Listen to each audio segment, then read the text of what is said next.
Alô, amigos e amigas, o programa Cidadania está de volta hoje para discutir o Código Florestal que, finalmente, depois de tanta polêmica, está encontrando a sua forma final através de um acordo.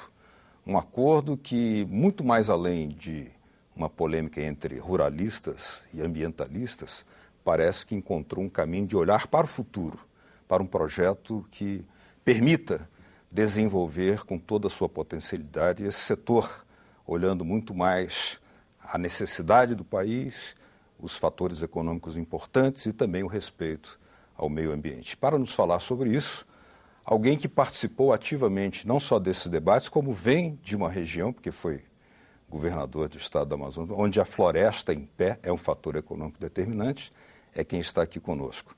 O senador Eduardo Braga, do PMDB do Amazonas. Muito bem-vindo, senador. Prazer é nosso. Senador, o senhor acha que depois daquele debate muito acalorado, muito apaixonado, às vezes até com algumas cotoveladas parlamentares na Câmara, aqui no Senado o Código Florestal encontrou uma maneira de discussão mais objetiva, mais racional? Eu creio que sim. Eu acho que o Senado conseguiu distensionar o debate.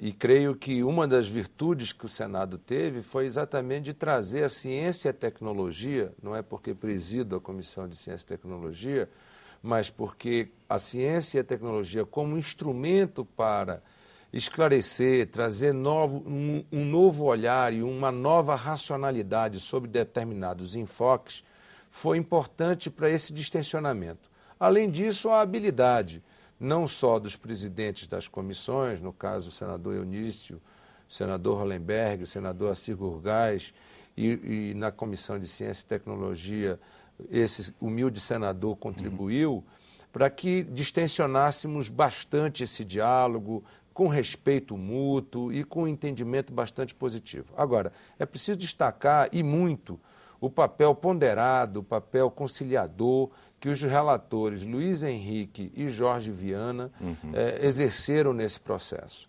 Além disso, a interlocução extremamente positiva que foi construída com o governo federal, através da ministra Isabela Teixeira, através da ministra Ideli, através da chefa da Casa Civil, senadora Gleisi Hoffmann, e criou-se uma ambiência de diálogo construtivo. Para fazer oposição ou para fazer pirotecnia é muito fácil. Agora, não constrói, não significa construir um novo código.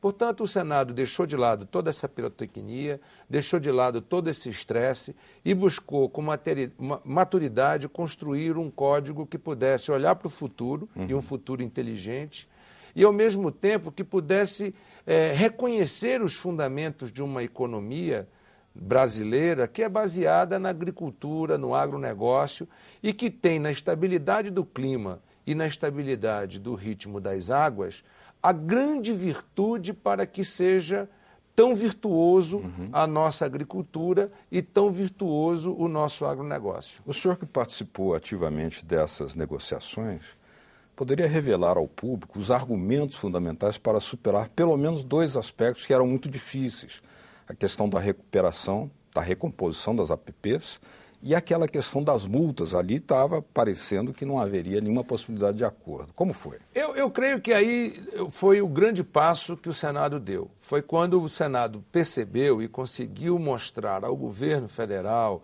e à sociedade, aos ruralistas, aos ambientalistas, de que se nós trouxéssemos apenas comando e controle para dentro do Código Florestal, como foi a percepção, que foi importante, e aqui eu quero destacar o papel que a Câmara dos Deputados teve na construção de um tema tão polêmico como o Código Florestal.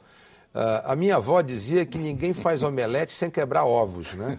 E nós não teríamos chegado ao final do Código com o avanço que nós estamos tendo se não tivesse havido os embates que houveram na Câmara dos Deputados e até mesmo aqui no Senado em alguns momentos. Mas os incentivos econômicos e financeiros novos, inovadores, ousados, que criou todo um novo capítulo no Código Florestal, foi uma das condições necessárias para que nós pudéssemos começar a ultrapassar certos gargalos que pareciam intransponíveis com relação à reserva legal e com relação às áreas de preservação permanente, as APPs, principalmente nas margens de rios. Além do que, eu costumo sempre dizer o seguinte, que de que nos adianta uma lei tão rigorosa, tão ideal, que ela não é aplicável? Não é? O que nos adiantaria ter um código florestal com extremado rigor, baseado basicamente na ação policialesca da Polícia Federal, do IBAMA, do Instituto Chico Mendes, dos institutos estaduais e municipais de meio ambiente, se no mundo real, aonde vive a população, aonde estão os agricultores, aonde estão os pequenos e microprodutores da agricultura familiar, essa regra não consegue ser aplicada. Portanto, o Senado conseguiu, como eu disse, com bastante diálogo, com maturidade, com uma ampla convergência, chegar a avanços em questões que pareciam intransponíveis, como estas que você colocou.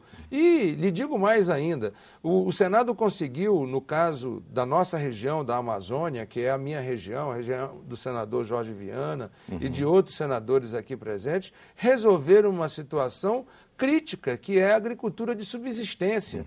Porque a agricultura de subsistência ela é menor do que a agricultura familiar. Na nossa região amazônica, eu posso falar no meu estado, no estado do Amazonas, que, aliás, a TV Senado tem uma grande audiência pelas antenas parabólicas, conversávamos isso ainda há pouco, quase 1 milhão de pessoas dependem da agricultura de subsistência.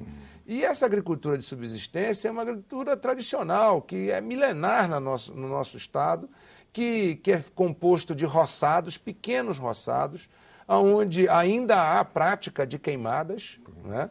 A própria agricultura indígena, que é uma agricultura pequena de subsistência, todos nós sabemos que nós não temos uma agricultura pujante nas terras indígenas, ao contrário, não é?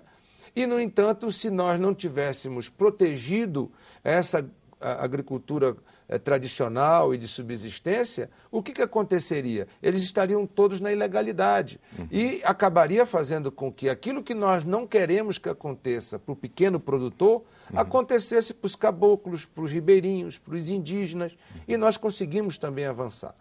E agora nós estamos diante de uma possibilidade importante da presidenta Dilma, com o Código Florestal aprovado pelo plenário do Senado e, obviamente, que pela Câmara dos Deputados, porque esse texto volta para a Câmara dos Deputados, a presidenta Dilma estará diante da oportunidade de, até 180 dias após a promulgação do Código Florestal, editar uma lei federal que estabeleça os mecanismos para os incentivos econômicos e financeiros estabelecidos pelo Código Florestal. Isso nos dará, para a Rio+20, que é a conferência da ONU que acontecerá no Rio de Janeiro no ano que vem, um papel de protagonista e de líder, tal qual o presidente Lula exerceu na COP15, em Copenhague, quando da discussão da Convenção Climática da ONU. Perfeito. Pouco se avançou de lá para cá.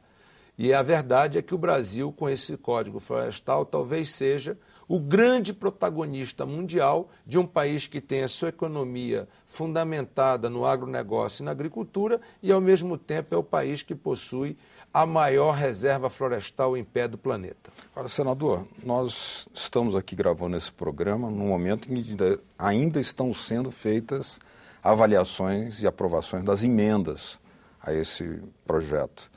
O senhor teme alguma surpresa ou essa linha de alcançar o possível e não imaginar o ideal agora deve prevalecer também nesses acordos? Eu acho que sim, porque, veja, quando eu cheguei aqui para gravar esse programa, e como vocês sabem, esse programa não é ao vivo, nós já estávamos praticamente no destaque 58. As emendas já foram todas votadas, o texto básico já está votado pela Comissão de Meio Ambiente, que é a última comissão temática. Não haverá surpresas. Não haverá surpresas e nós, provavelmente, no decorrer, não sei se da próxima semana, mas talvez da outra, porque terá que agora ajustar todo esse texto todo terá que ser revisado.